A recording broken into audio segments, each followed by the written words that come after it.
The Newsday continues here on One News Now. I'm Dani Laurel.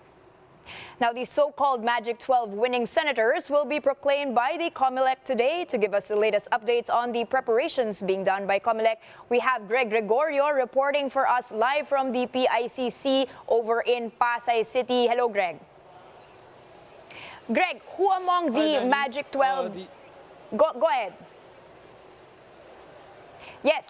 Who among the Magic 12 candidates have confirmed their attendance for their proclamation as of now? Oh, yes, Daniel, according to the COMELEC, as of 10 a.m., those who have confirmed attendance for their proclamation are Senators-elect Robin Padilla, Raffy Tulfo, Win Gatchalian, Chis Escudero, Mark Villar, Alan Peter Cayetano, Joel Villanueva, Riza Ontiveros, and Loren Legarda. These Senators-elect are expected to arrive here at the PICC at around 3 in the afternoon. According to the Commission on Elections, the proclamation of these Senators-elect will be by ranking, starting with the senator-elect at the 12th place, going to the topmost, or the one who got the most number of votes, which is, or who is, Robin Padilla. Danny? Okay, Greg, any word about whether President Duterte and, of course, Vice President Robredo, will they be attending the proclamation? Well, Danny, aside from the fact that Vice President Leni Robredo is still in New York for the graduation of her youngest daughter, Jillian, there is no word yet whether or not President Duterte will be attending the proclamation of the senators-elect this afternoon. But according to the COMELEC, should the president arrive, security arrangements here will adjust for the president. Danny? Okay, so we'll wait and see on the attendance of President Duterte, but any other big personalities so far who have confirmed their attendance? Danny, according to COMELEC Commissioner George Garcia, none among the other high-ranking officials that they have invited have already confirmed. Recall that the COMELEC has also invited Senate President Tito Soto, House Speaker Lord Alan Velasco, as well as Chief Justice Alexander Regismundo for a later event, or for the proclamation of the 12 senators-elect. Danny?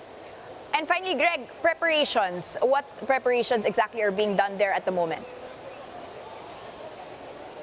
Yes, Danny, there are already seats allotted for the guests of our senators-elect, as well as other VIP guests should they arrive here at the PICC for the proclamation.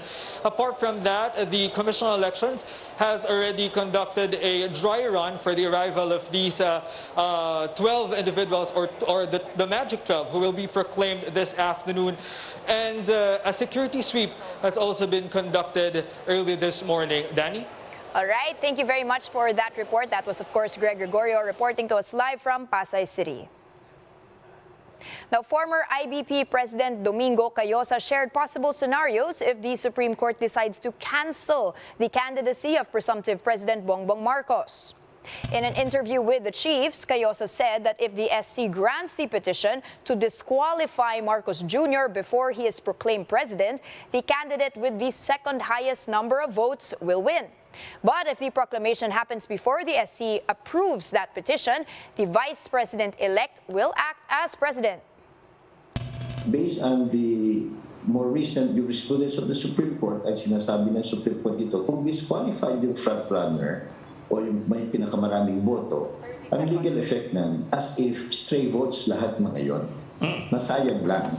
So ngayon, ang hindi po makakanvas na boto o mapoproklama, yung second highest number, wala nang special election. Kasi nga naman, ang maging effect, ang effect ko kasi ng disqualification is that as if the candidate never ran. Meanwhile, infectious disease expert Dr. Edsel Salvania says there's no reason to panic over the reported local transmission of the BA.2.12.2 COVID variant. Now, Salvania again reminds the public that local transmission is different from community transmission. Local transmission simply means there are 2 positive COVID cases linked to a single source. Meanwhile, community transmission is when multiple cases are detected without a common source to link them together. So yung BA.2.12 BA.12.1, ito po yung anak ng BA.2.12 na na-report na rin dati sa Baguio yung isang Finnish na babae. So actually, most likely pumasok to in a separate way. Tapos, ang na-report nga, yung sa Palawan, may isang cluster doon ng 11 foreigners and one local. Tapos, nadagdagan niya ng 2 sa Metro Manila. Tapos, most recently, nadagdagan ng 2 sa Iloilo at isang ROF. We'll be back with more stories after the break. Keep it here on One News.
You're still watching One News Now. I'm Dani Laurel.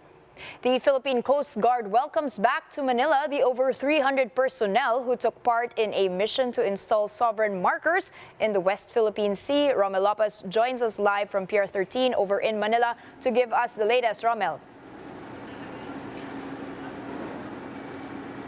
Yes, Danny, it's a mission accomplished for some 300 plus personnel of the Philippine Coast Guard after their tour of duty in the West Philippine Sea.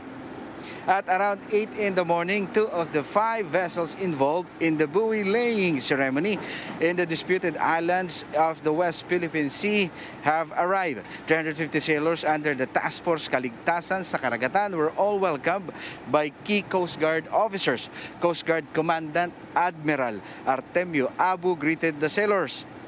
He congratulated them and commended them as heroes. Admiral Abu said that 5 buoys were installed in 4 islands of the Kalayaan group of islands. These are Pag-asa Island, Parola Island, Likas Island, and Lawak Island. This will serve as visible markers for all seafarers navigating the West Philippine Sea, especially our fisher folks. But aside from being a navigation tool, Admiral Abu reiterated that this will also serve as sovereign markers in the disputed territory. Abu added that what is ours will be ours. Despite heavy presence of the Chinese Coast Guards in the area, there were no reported resistance from the Chinese counterpart as all of the vessels monitored each other throughout the mission. Danny, 2 of the 5 vessels involved in the mission, BRP Corregidor and BRP Bujidor, were commanded by women officers of the Philippine Coast Guard. The 3 other vessels, namely BRP Capones, BRP Habagat, and BRP Suluan, will remain in the area to continue to patrol the region. Danny? Okay, thank you so much to the PCG, of course, for marking our sovereignty. That was Romy Lopez reporting live from Manila.